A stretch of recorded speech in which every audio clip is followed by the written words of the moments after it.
नमस्कार सर, मैं अशोक स्वागत करता हूं आपका हमारे चैनल पाथलेस फिलॉसफी पर। पिछले वीडियो के बाद आप में से बहुत से लोगों ने एक बड़ी दिलचस्प बात कही। आपने कहा, तुमने तो उस ईश्वर को ही जन्म दे दिया जिसने तुम्हें जन्म दिया है। आप में से बहुत से लोग यह मानने को तो तैयार हैं कि ईश्वर हमारे दिमाग की सीमाओं से बाहर है। आप कहते हैं कि हम उसे जान नहीं सकते, हम उसे साबित नहीं कर सकते, लेकिन वह है। आपकी इस बात ने मुझे एक ऐसे विरोधाभास, पैराडॉक्स के सामने खड़ा कर दिया है जहां से सारी हकीकतें बदल जाती हैं। इसने मेरे भीतर एक और भी गहरा और शायद थोड़ा डरावना सवाल खड़ा कर दिया है। हम ईश्वर के होने या न होने पर तो बहस करते हैं, लेकिन क्या हमने कभी खुद के होने पर गौर किया है? हम सब मानते हैं कि हमारा जन्म हुआ है। हम बाहर की दुनिया में देखते हैं कि एक बच्चे का जन्म होता है, किसी जीव का जन्म होता है, और हम साक्ष्यों के आधार पर मान लेते हैं कि हमारा भी जन्म हुआ होगा। लेकिन जरा ठहरिए, क्या जिसे आप मैं कहते हैं उसने कभी अपने जन्म का अनुभव किया है? क्या आप कभी उस पल को महसूस कर पाए हैं जब आप नहीं थे और फिर अचानक आप हो गए? अनुभव के धरातल पर हम हमेशा से हैं। हमने कभी अपना गैर होना, नॉन एग्जिस्टेंस देखा ही नहीं। यही वह बिंदु है जहां सारा खेल समझ आता है।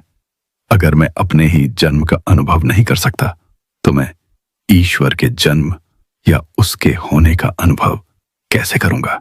और यहीं से शुरू होता है समाज और धर्म का वह सबसे बड़ा षड्यंत्र, जो हमारे इसी अज्ञान का फायदा उठाता है। क्योंकि हमें यकीन दिला दिया गया कि हमारा जन्म हुआ है, इसीलिए हमारे कंधों पर जिम्मेदारियों का एक विशाल पहाड़ रख दिया गया।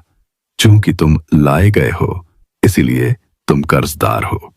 चूंकि तुम हो, इसलिए तुम्हें कुछ बनकर दिखाना है, तुम्हें ईश्वर को प्रसन्न करना है, तुम्हें समाज का ऋण चुकाना है। आज के इस वीडियो में हम इसी जिम्मेदारी के बोझ की परतों को खोलेंगे। हम देखेंगे कि कैसे उस ईश्वर, उस धर्म और उस समाज ने, जिसका हमें अनुभव तक नहीं है, हमें एक अंतहीन फिक्र की जेल में डाल दिया है।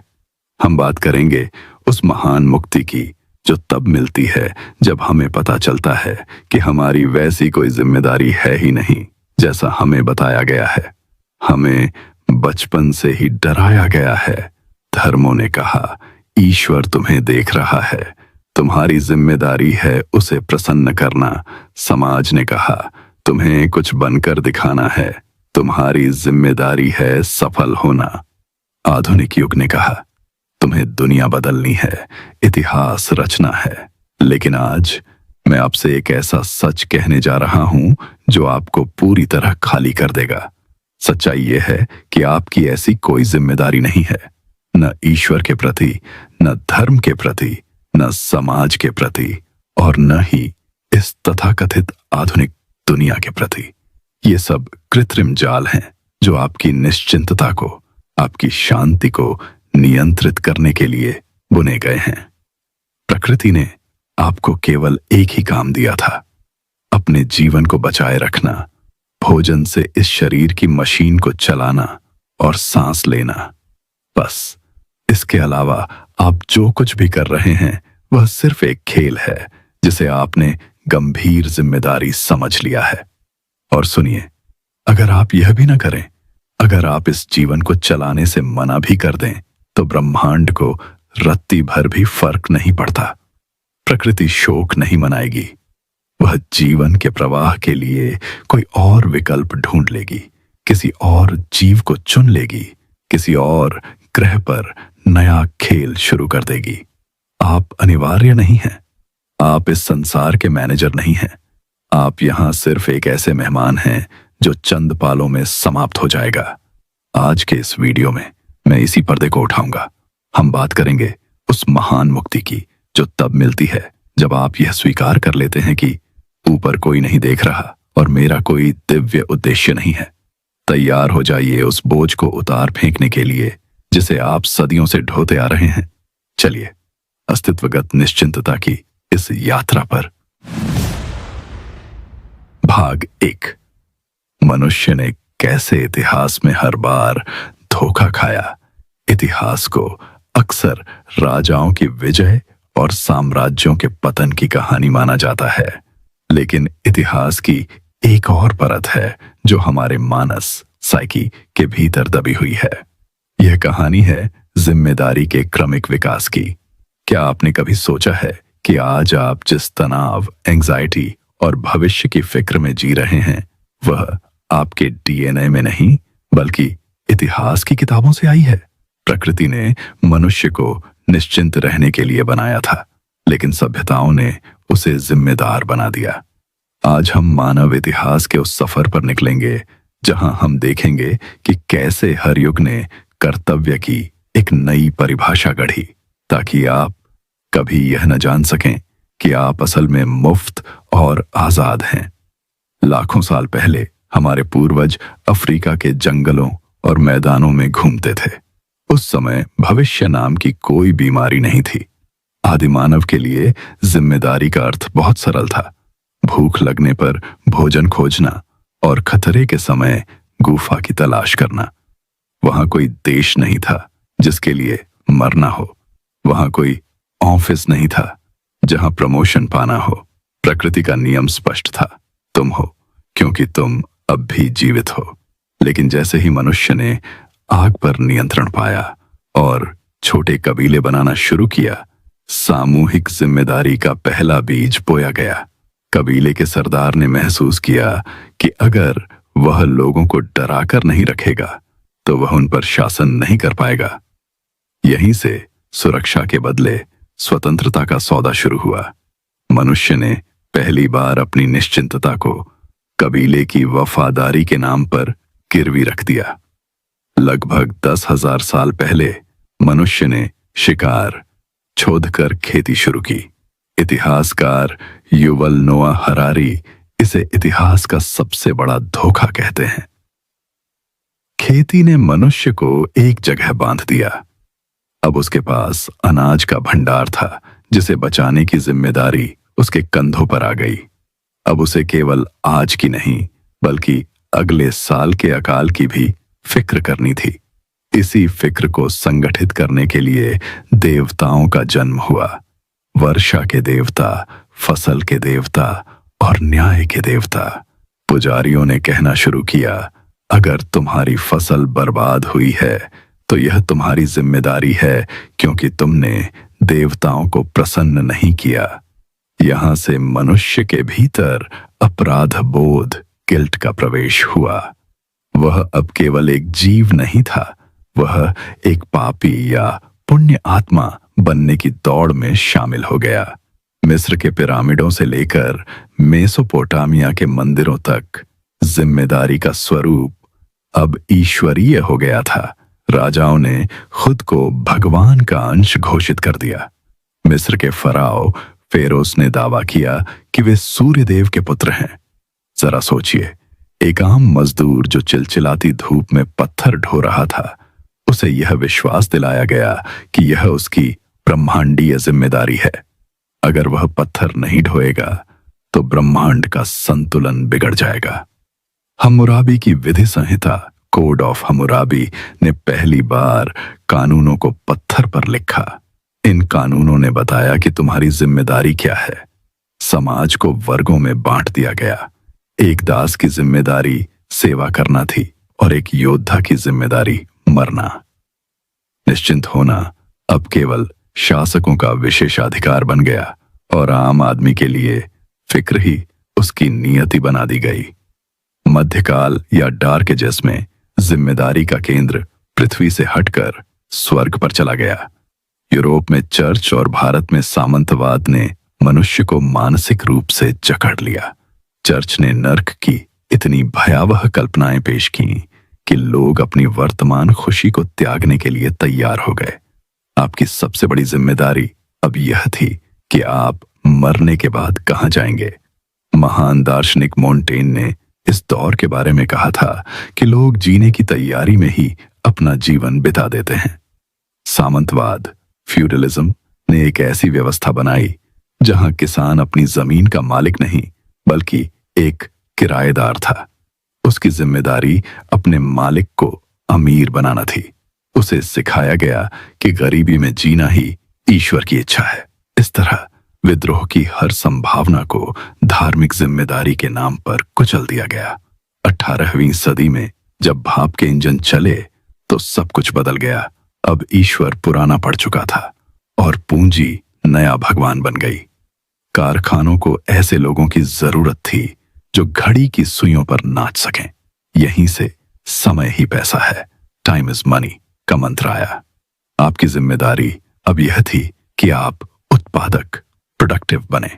मैक्स वेबर ने बताया कि कैसे प्रोटेस्टेंट नैतिकता ने कठिन परिश्रम को मोक्ष का रास्ता बना दिया। जो व्यक्ति काम नहीं कर रहा था उसे आलसी और समाज पर बोझ कहा गया। निश्चिंतता को अकर्मण्यता का नाम देकर प्रतिबंधित कर दिया गया। स्कूल बनाए गए ताकि बच्चों को 9 से 5 की गुलामी के लिए तैयार किया जा सके। आपकी जिम्मेदारी अब एक कुशल पुर्जा बनने की थी। अगर आप थक रहे थे तो यह आपकी जिम्मेदारी थी कि आप दवा लें और वापस काम पर आएं। समाज ने आपकी थकान का भी व्यवसायीकरण कर दिया। जब विज्ञान ने धर्म की जड़ें काटी तो समाज ने राष्ट्र का निर्माण किया। अब आपकी जिम्मेदारी अपने देश के झंडे के प्रति थी। 2 विश्व युद्धों ने यह साबित कर दिया कि कैसे देशभक्ति के नाम पर लाखों निश्चिंत युवाओं को मौत के मुंह में धकेला जा सकता है। विचारधाराओं का उदय हुआ। साम्यवाद, पूंजीवाद, फांसीवाद, हर विचारधारा ने आपसे आपका बलिदान मांगा। आपको बताया गया कि तुम एक महान बदलाव का हिस्सा हो। फ्रेडरिक नीत्शे ने सही कहा था कि राज्य सबसे ठंडा राक्षस है। इसने मनुष्य से उसकी व्यक्तिगत शांति छीन ली और उसे एक नंबर में बदल दिया। आपकी फिक्र अब यह थी कि आपकी विचारधारा जीतनी चाहिए, चाहे उसके लिए आपको अपनी जान ही क्यों न देनी पड़े। भाग 2, आधुनिक समाज और डिजिटल गुलामी, अदृश्य जंजीरों का युग। हमने राजाओं को हटा दिया, हमने पुरानी परंपराओं को चुनौती दी। हमें लगा कि हम आजाद हो गए, लेकिन 21वीं सदी के इस दौर में हमने एक ऐसी गुलामी को गले लगा लिया है जो इतिहास की किसी भी गुलामी से ज्यादा गहरी है। आज का मालिक आपके घर के बाहर नहीं खड़ा, वह आपकी जेब में रखे स्मार्टफोन के अंदर बैठा है। आधुनिक समाज ने इंसान को एक जीव समझना बंद कर दिया है। अब आप केवल एक रिसोर्स हैं। जैसे कोयला जलाकर बिजली बनाई जाती है, वैसे ही समाज आपकी ऊर्जा को जलाकर प्रगति का इंजन चला रहा है। बचपन से ही आपके दिमाग में यह जहर घोला गया कि तुम वही हो जो तुम करते हो। अगर आप डॉक्टर हैं, इंजीनियर हैं या सफल व्यवसायी हैं तो आपकी कीमत है। लेकिन अगर आप सिर्फ एक ऐसे इंसान हैं जो बिना किसी बड़े लक्ष्य के बस जीना चाहता है तो समाज आपको व्यर्थ, यूजलेस घोषित कर देता है। प्रकृति ने आपको केवल होने, बीइंग के लिए भेजा था, लेकिन आधुनिक समाज ने आपको उत्पादक, प्रोडक्टिव होने की मशीन बना दिया। आपकी निश्चिंतता को आलस्य का नाम देकर एक मानसिक बीमारी बना दिया गया है। पुराने धर्म कहते थे कि ईश्वर आपको देख रहा है। आज सोशल मीडिया आपको देख रहा है। दार्शनिक मिचेल फूको ने एक ऐसी जेल की कल्पना की थी जहां कैदी को कभी पता नहीं चलता कि उसे कब देखा जा रहा है, इसलिए वह हमेशा अनुशासन में रहता है। आज आप जो कुछ भी कर रहे हैं वह किसी दिखावे की जिम्मेदारी से जुड़ा है।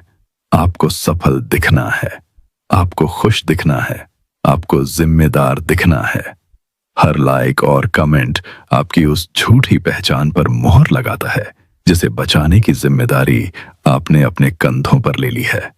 आप अब खुद के लिए नहीं जीते, आप उस डिजिटल अवतार के लिए जीते हैं जो कभी निश्चिंत नहीं हो सकता, क्योंकि उसे हर पल दूसरों की स्वीकृति चाहिए। आधुनिक समाज का सबसे बड़ा हथियार है भविष्य का डर।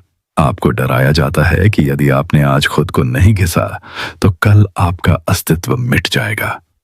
बीमा, निवेश और करियर प्लानिंग के नाम पर आपसे आपका आज छीन लिया गया है। हम एक ऐसी चूहा दौड़ में हैं जहां फिनिश लाइन कभी आती ही नहीं। आप एक लक्ष्य पूरा करते हैं, समाज तुरंत दूसरा खड़ा कर देता है। यह जिम्मेदारी का एक ऐसा अंतहीन लूप है जो आपको कभी यह सोचने का मौका ही नहीं देता कि क्या मुझे वाकई इसकी जरूरत है। यहां वापस लौटते हैं उसी दार्शनिक सत्य पर।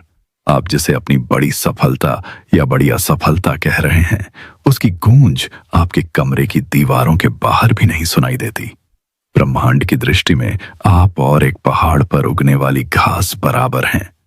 घास का कोई करियर नहीं है, उसका कोई फॉलोअर नहीं है, उसे कोई ईश्वर नहीं देख रहा। वह बस उगती है, सूरज की रोशनी लेती है और एक दिन मिट्टी में मिल जाती है। प्रकृति ने आपको भी यही सादगी दी थी।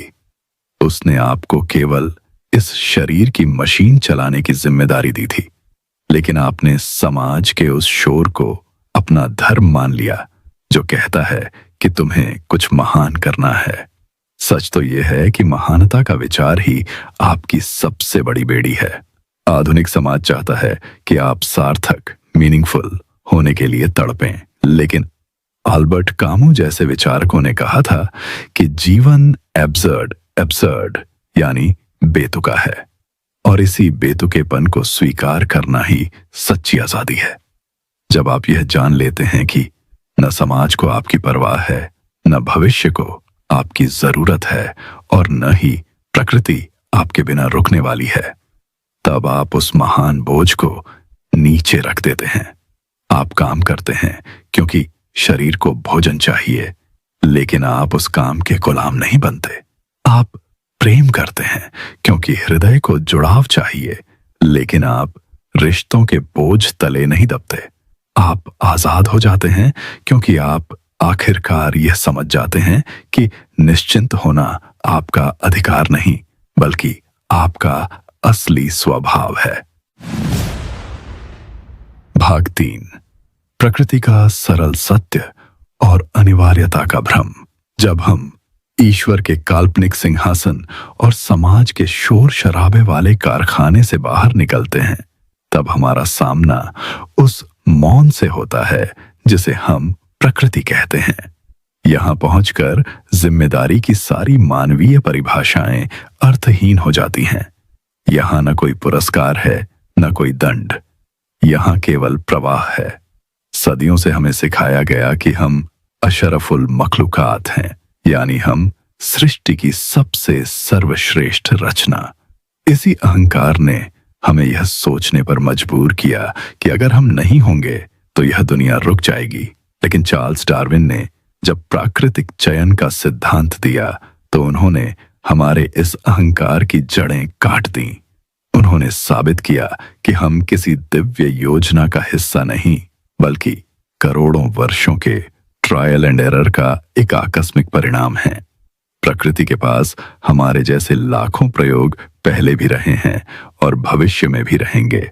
हम यहाँ अनिवार्य नहीं हैं, हम केवल उपलब्ध, अवेलेबल हैं। जरा सोचिए, 6.5 करोड़ साल पहले जब एक एस्टेरॉयड ने डायनासोरों का अंत किया, तो क्या पृथ्वी रुक गई? क्या जीवन समाप्त हो गया? नहीं। प्रकृति ने डायनासोरों की जगह स्तनधारियों को मौका दिया। यदि आज मनुष्य सामूहिक रूप से अपनी रक्षा करना छोड़ दे, यदि हम वह न्यूनतम जैविक जिम्मेदारी भी न निभाएं जो शरीर को चलाने के लिए जरूरी है, तो भी प्रकृति शोक नहीं मनाएगी। वह किसी और प्रजाति को आगे बढ़ा देगी, शायद कौवे, शायद सूक्ष्म जीव, या शायद कोई ऐसी प्रजाति जिसे हमने अभी देखा भी नहीं है। प्रकृति इंसान की शौकीन नहीं है, वह जीवन की शौकीन है, और जीवन किसी भी रूप में बह सकता है। यह बोध आपको डराने के लिए नहीं, बल्कि आपको उस भारी बोझ से मुक्त करने के लिए है कि मेरे बिना क्या होगा। सच तो यह है कि आपके बिना सब कुछ वैसे ही चलता रहेगा, और यही आपकी सबसे बड़ी आजादी है। प्रकृति ने आपके ऊपर केवल एक ही कर्तव्य लादा था, उत्तरजीविता, सर्वाइवल। इस शरीर की मशीन को चलाने के लिए उसे ईंधन चाहिए, यानी भोजन।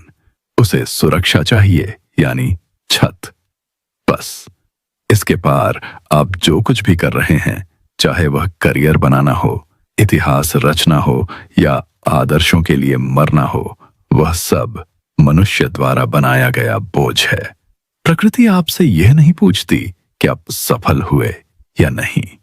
वह केवल यह देखती है कि आप जीवित हैं या नहीं। एक घास के तिनके से लेकर एक नीली व्हेल तक प्रकृति का मापदंड एक ही है।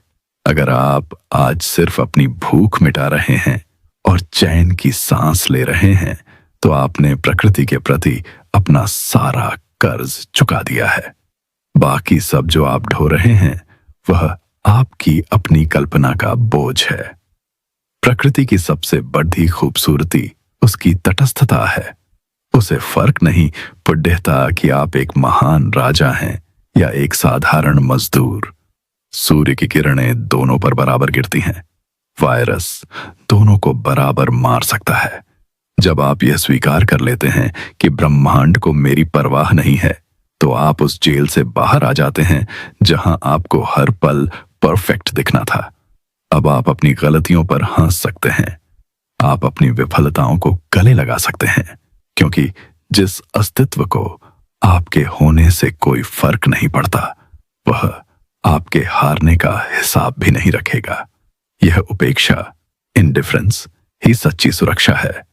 कोई आपको जज नहीं कर रहा, कोई आपको ग्रेड नहीं दे रहा।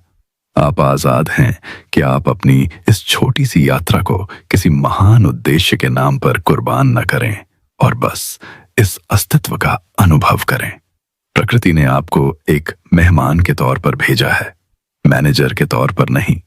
जैसे एक बच्चा समुद्र किनारे रेत का घर बनाता है और उसे लहरों के मिटा देने पर रोता नहीं, क्योंकि वह जानता है कि यह एक खेल है। वैसे ही अपनी जिम्मेदारियों को देखिए। काम कीजिए क्योंकि पेट की मांग है। हंसिए क्योंकि हृदय की मौज है। लेकिन इस मुगालते में मत रहिए कि आप इस संसार के लिए अनिवार्य हैं। जिस दिन आप अपनी इस महत्वहीनता को उत्सव बना लेंगे, उसी दिन आप दुनिया के सबसे निश्चिंत व्यक्ति बन जाएंगे। धन्यवाद। इस वीडियो में बस इतना ही। मिलते हैं अब अगले वीडियो में। धन्यवाद।